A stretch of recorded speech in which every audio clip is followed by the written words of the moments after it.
Okay, so where are opportunities? I would say the first segment, I'll look at HDB.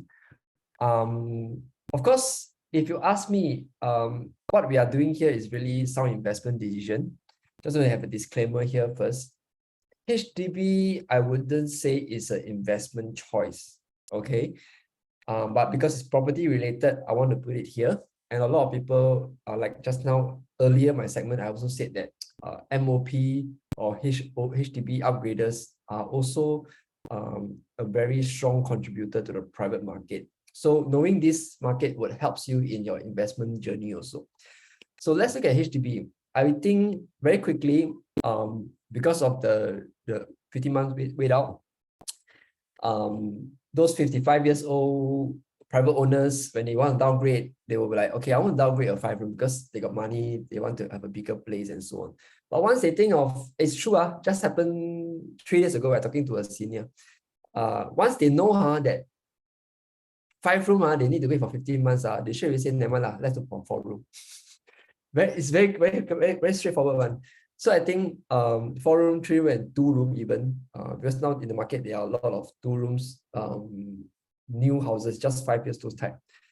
It will move very fast. So if you are in the market thinking of buying a resale 3-2 or 4-room, it will move fast. I think you have to act fast, okay? If you have not. And then of course, interestingly, what is a bit of contradiction here? That's where I feel that I want to offer my on the ground feel, okay? Yeah, on the ground feel, where this is also happening on the ground. Of course, it's not in the data in the market yet or in the articles yet, but we can feel that bigger houses are still, or in fact, getting more appealing despite of the lesser balance list. That means people don't mind getting older flats if their priority is to get a bigger size. I think after COVID, there are a few group of people who really want size, really prioritize size so much. And later I'll show you why. The newer houses tends to have more restricted layout. It's not as flexible as older houses. So I think that is probably why, even though the age are getting lesser, people are finding more appealing because due to the layout. Okay. Now, next thing, I would say that if you're holding on the HDB, try to do a self-assessment now at whether how good is your location? Do you have any USP, meaning unique selling point? Now I want to put it here. It's very important why I want to put this here instead of putting a lot of other details to crowd your mind. I want to put this here is really to let you all think, if you're holding a HDB today, it's very important to do a self-assessment now and let you know what you gauge. Why do I say so? Really because when the market is good, right, like now, right, everything sells. Okay, even if you're in not so good location, it will sell on. It will just sell very easily. Now there will come a time, especially now, there are more measures coming up that actually makes HDB slow down the market or to just control the prices and so on, right? They'll come to a point that it's get harder and harder to sell. Okay, so I've experienced in, like, let's say 1314 like that, when HDB market becomes a bit harder to sell. When it's hard to sell, it's really hard to sell. Okay, so if you're not having in a good location, or your facing is not very good, or whatever, that you don't have anything that stands out, right, you will experience very hard to sell kind of situation. So we know that now in May, I'm not saying that it will come this year. I will still think that it's quite a vibrant year, but it's not as straightforward as the past few years, as like what Emin also have said just now. So if your property is not at a very good location or don't have anything that stands out, I would really strongly encourage you to consider letting it go now, because now the market is still very good. And then let's see what you upgrade to a private, or even upgrade to a better location, HDB to HDB. I still think it's an upgrade. Okay, so it helps you in the future liquidity. Like, let's say you really need to sell or what, you can find a buyer. I think this is quite important. Let's see. Okay.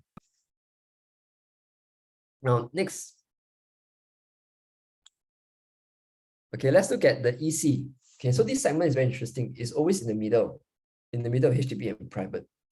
Now, when you look at EC, right, I also want to share with you the past EC performance. So I look at those that are MOP in 2022. So these are those who actually got their keys in 2017, 5 years later, they can sell. I just pick one, the first one, the brownstone. Let's look at what kind of performance are we looking at. Okay, so if you look at here, I get this from each prop research, and you can look at the middle part where the profit, okay, like their profit like 300 to 400,000 profit like that. This group of buyers, this group of sellers, definitely after they sell already, they will need to put back in the market. So this is the kind of liquidity we are talking about. We haven't talked about their CPF coming back. We haven't talked about their OA, So all this will actually back into the market. All right. So what are the upcoming ECs in this year? Okay, there are mainly two, if not three, but now I will say confirm is two. Bukit Batok. So if you are Westies, wow, this is something that you can look at. Where is it? It's at around this in between this Avenue 5 and Avenue 8. Okay. Now they will have about approximately about 375 units. Okay, so you have a gauge how big, how small the development is. The second one is also the same place. In fact, if you look at the location, it's pretty much side by side. Okay. Over here, they have another about 495 units that you can look at. Now, I want to let you know that EC is not for everybody. You need to be eligible, like you need to be at least first timer or second timer. And not everybody is eligible. So if you're eligible, this option is available for you. I would say that it's worth you to go and check it out. Because, right, based on past behavior, right, ECs have almost the level playing ground as private in the resale market.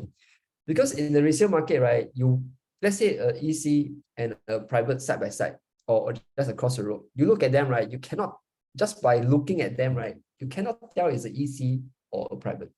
They look almost the same. So when the resale market, right, you won't be surprised, right, that the pricing of the EC and the private, right, is almost the same, quite similar. So this is why I say that it have almost level playing field in the resale market. Yeah, so you look at the upside that you have. So of course, if you're eligible, then you're special lah. Yeah, it's something to be happy about. But of course, there are other things. It's not that everywhere have. Probably only two in this year and only in the West. So if you want something in the East, then this will be our picture for you. Now let's look at a private. Private, I would say very interesting. I would say that a lot of segments have some opportunities coming up. Okay. And first we look at the core central region. Okay, where your district 9, 10, 11, your town is. Why would I pick this out? I share with you. Based on this source of business time, right? You look at here, this is a percentage change since Q3 2017. And you look at outside central region. Outside central region is like your Tampines, Jurong, Woodlands, outside. Okay. And then your rest of core region, which is not too far out and not at the central, somewhere in the city fringe like that. Okay. These two regions has actually went up 44%, 43%. And then your core central region never really moved much, only about 14%. Now, am I trying to say that because of this, that core central region will actually shoot up? No, I'm not trying to say that. But I'm trying to show you that there is a difference here. And end of the day, it could just stagnant. We won't know. But look at this. Look at this. When I see this, sorry. This is from SingStat also. I think it became my favorite research place already, SingStat, Singapore Statistics. What interests me is if you look at the 2000 and 2005, okay, and the income range, okay, the income group that's below 3,000, right, is actually the majority part of the population. And then 2010, it starts to shift. The biggest, the majority, say the biggest group of income lies in the middle, almost in the middle already. Then come 2015 onwards, right? Okay, more and more people are earning 15,000 and above. So this is something to tell us about affordability. And the top maybe 10-20% of Singaporeans would want to actually go to have a share in the District 1911, the core central region. So with this, right, we know the affordability, and look at the outside core region, okay, like Ang Mo Kio. In fact, this is more considered, I would say, RCR or what, but because it's a bit further up, right? Okay, it's about 2001 PSF. Okay, and then we have like Life from MB. This is in District 15, RCR. This one, they were saying that about 2003, 2004 PSF, like that. So, but this was last year, May. Okay, so I want to look at, yesterday I went to look at the transaction now, and I was also pleasantly surprised that the latest transaction in that development now is about 2000, you can look at that, 2004 to 2005, 2006 PSF. So in District 15, RCR is also around this price already. Okay, now look at this, the available supply. Available supply means they haven't sold, right? So as of yesterday, these are still available in the market. These are your core central region, your District 1911, and so on, Tanjong Pagar, and so on. And look at the PSS starting from 2009, and we still got a lot. Of course, you tell me, do we have 3,000, 4,000 PSF one? Have. But now over here, we still have this kind of PSF in District 1911. So I will say that there's definitely some opportunity that Singaporeans will want to take over here. Okay. Also another segment. So just now I talked about core central region. Now I'll talk about particularly District 15 for this year. Why District 15? Because starting from the upcoming project, which is Tembusu Grand, okay, we're going to have a lot of activities around this area. So if you are staying around this area, you would know that this area are actually one new launches. They have been a bit hungry of new activities here. So starting from Tembusu Grand, you have another 4 more launches this year, most likely. And then we got one more plot that comes out recently also. So it's going to be a vibrant place. People who stay in the East Coast, the Katong, will be very excited. Now let's look at these new launches. So new launches are considered very high PSF now, like where just now you saw from Emin's slide, right? It's pretty much quite high. But because of the policies, we may have this measure of comfort. So what does it mean by measure of comfort? It's because of this progressive payment that is not available in the resale market. Okay, so even though the new launches, the prices are high, but because of this progressive payment, right? Because people are concerned on the high interest rate. So high interest rate, right? If I buy a resale, right, straight away today I need to, you look at the rate square, the bottom one. So let's say I buy a property, doesn't matter the price, okay. But let's say my full mortgage is 6,500. That means if I buy a resale, straight away to the next month I need to pay 6,500 every month already. But if I buy a new launches, it will probably in stage 1 or stage 2, right? I start by paying very affordable. And I hope I ride through the high interest rate environment, and then once the interest rate comes to a bit lesser, then I start to pay the full amount. Then in a way that I'm more comfortable buying something like that to ride out the high interest rate environment. So these are what people are thinking in the market. That's why the previous few new launches, I think, is still moving. I feel that this progressive payment is really helping. Okay. Now let's carry on. This one was actually in 2018, 5 years ago. And when they come out saying that by 2030, it will go to 2009 PSF, honestly, within agents, within us, we are like, wow, this is a bit too daring to put out. Really, man? I don't believe, But I think analysts are analysts. I was curious. I also wanted to ask you, will you be curious to know what is the average PSF today in today's new private homes? If you're curious, maybe let me know, like put a 1 in the chat. Are you curious to find out? If you're curious, put a 1 in the chat. Yeah, Patricia, Vincent is curious. Yeah, I think I'm very curious. So I was preparing this and I was like, let's find out. Yeah, thank you so much, Jay, Xiaowei, Boyin. Yeah, I'm very curious. So let me just show you this. Okay. Of course, I use my this research from HProp, very useful tool. This is what I found. Okay. Just look at the small box in the middle. It says 2005 and 14 PSF. So what are the parameters? Exclude landed, exclude EC, just new private home launches. Okay, exclude resale, exclude sub-sale, just new launch. We are already at 2005 average today already.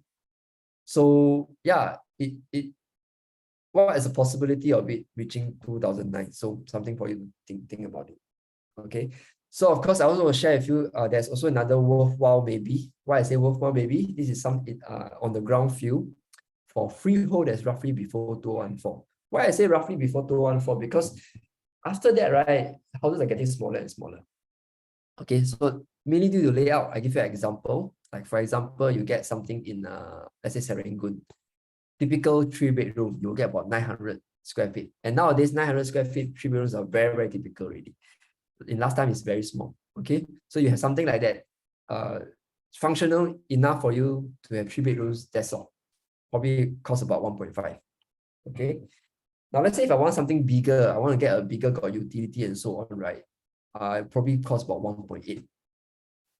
Now, same vicinity, probably around the area. If I were to look at something like say freehold, a lot of people like freehold, right? Okay, but probably older. Now, why I say freehold? Because if let's say it's in year 2012 and you're buying a 99 and you will be concerned of the age. So freehold, you have this concern. But over that time, right, building about 1,001 to 1,002 square feet, 3-bedroom is a norm. Okay, so you have more of this layout. And probably over here, probably just about 1.55 million only. And you got a yard and you got a bigger space. And what if you want to get something bigger? In those days, with utility, with yard and with a study some more, okay, it's actually quite common. But now, because of the price, developer have to build smaller. Okay, so layout is a factor here in the resale market. Okay, so I hope you all can see there are some pockets of opportunities that we can actually put our eyes around. And I want to talk about a constant in the property market, okay, which is change. Okay, I think earlier I start about talking about this. I know impermanence is a very big word, but really a lot of time we think that, oh, the market is like that. It will be like that. We forget about it will change. It will adjust itself. And sometimes the change will come very fast. We won't know. And market extremes will have extreme change also. So take note of that.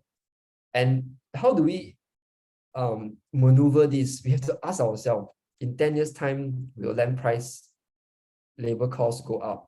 Will construction costs go up? Will taxes, GST go up? Okay, this is a bit sensitive. I'll talk about this. But the main question here is, will there be inflation? So the point here is that if you want to be in control, then we have to take informed actions with urgency, because market will change. And before you get comfortable with what the market is, it starts to change. They were very, very frustrating. And this causes a lot of confusion. So to illustrate this, how can we, to help you all see how can we apply, right? I have something to share. Okay, so earlier I talked about opportunities already, which is the very fancy slideshow just now. And then I'm going to talk about a third part now. How can we be in control? So let's look at this case study. Let's say this person is 28 years old, let's say single, and 2016, they are looking to buy a house. Okay, now, then 1 year later, wow, the price move up, or maybe wait for a while. It's very common psyche. Then another year later, 30 years old already. Oh, sharp increase. If you remember 2018, they got cooling measures. Then they will be afraid. Oh, let's wait for a while. Then one night, wow, price really just keep going up. Wow, better wait. Because you compare to 2016. Then finally, 2020, price actually went down a bit or stagnant. But because of COVID, you remember, COVID year, 2022 is COVID year. A lot of uncertainty. Don't dare to go in. So price up, don't want to go in. Price down, also don't want to go in. Then 2021, price go up, you'll be like thinking, hey, we actually post-COVID. Market very unstable. Why price still go up? Yeah, maybe it will come down, And then, last year, interest rate went up. Better stay up. So it's the market keep changing. And today we are actually at the high, 35 years old already. And then you started actually, 28 years old, 7 years gone, and don't dare to go in. And once you start to not scared to go in, right? Market go up or go down, you start to not go in. Very, very clear example. This one I ask everybody, they will be like, if you are true to yourself, right? If today price really dropped 10%, right? Will you enter?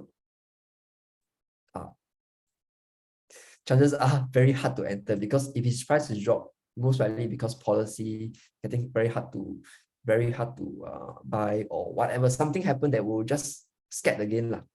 Okay, so, but bear in mind, one more year later, right, you have a shorter tenure and your monthly installment will be more. It becomes harder for you to service your loan. So how to deal with this constant moving market? Okay, I'm just going to go a quick one. What if the same scenario? What if, okay, starting with 2016 or so, 28 years old, you have done your sums, like what Emin said, you done your sums, you know what you're doing, you look for the right choice in any given market. Why do I say so? Up market, down market, always have opportunities, right? We just need to know where to find.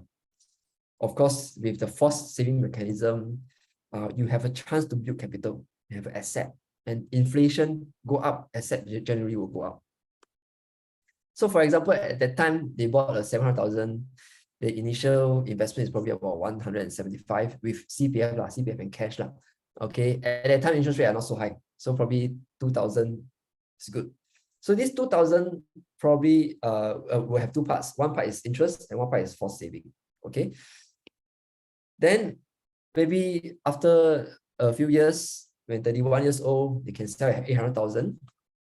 And the loan is probably reduced to 500,000. Okay, it should be much less, but just for the simplicity's sake, I just put there. And you can release 300,000.